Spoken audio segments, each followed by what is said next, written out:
So, I disappeared from content creation for a few months due to the work vortex consuming me, which led to me spending my nights mindlessly shiny hunting in Pokemon instead of writing scripts or producing videos. We're not going to talk about that. Look, the point is, I've been busy. But when the Luminaria closure news was reported, I pretty much knew I'd have to make room in my schedule to do a follow-up to my Crestoria video.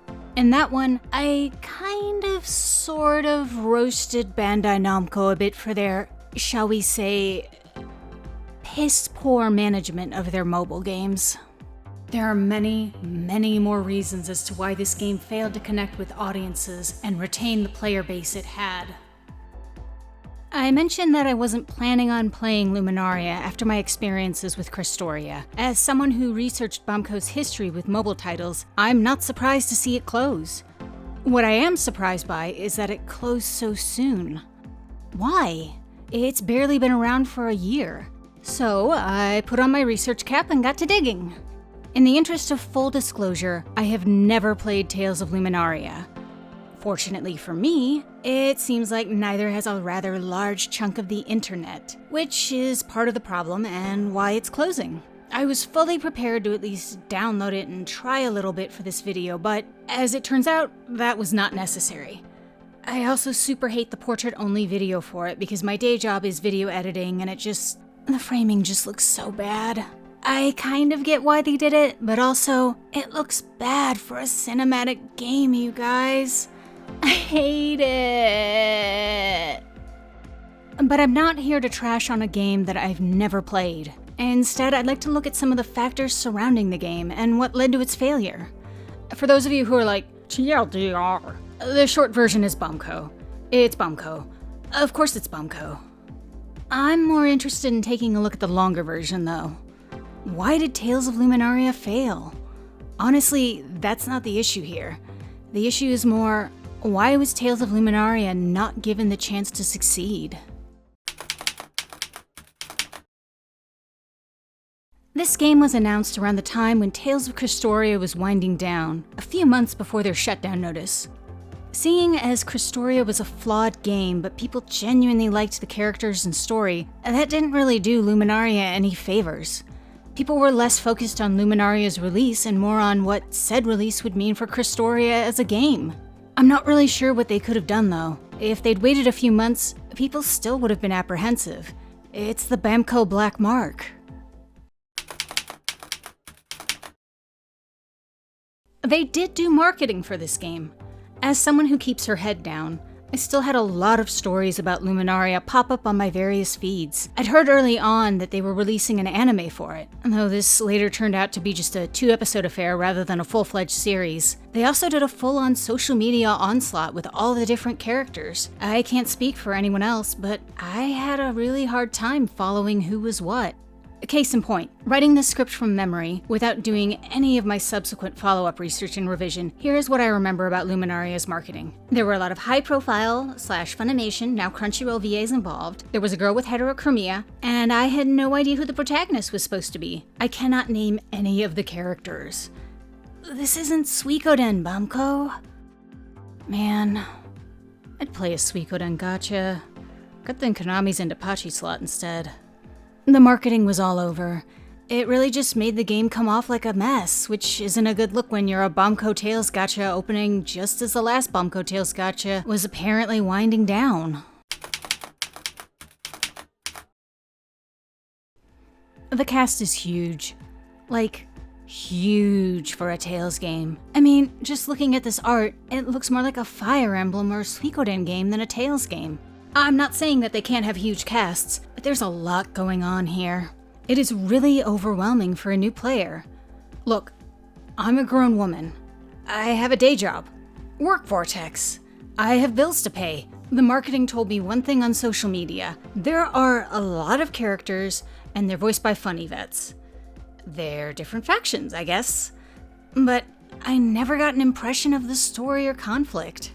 Sekina Aoi, Okina Baba, Shunsaku Yano, and Takashi Tanaka did the scenario writing.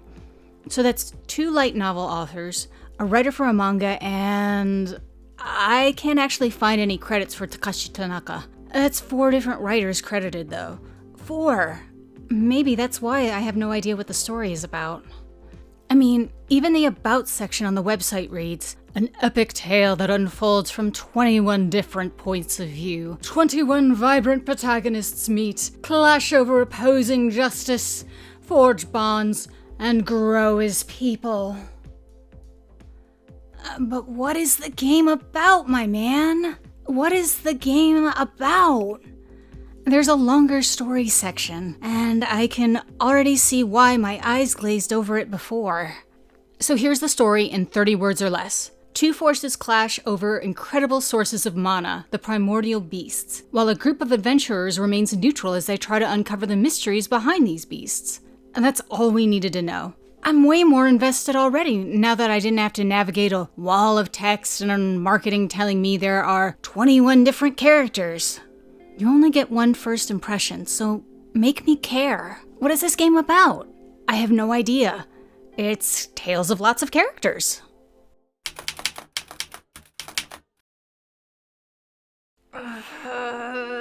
Yes and no.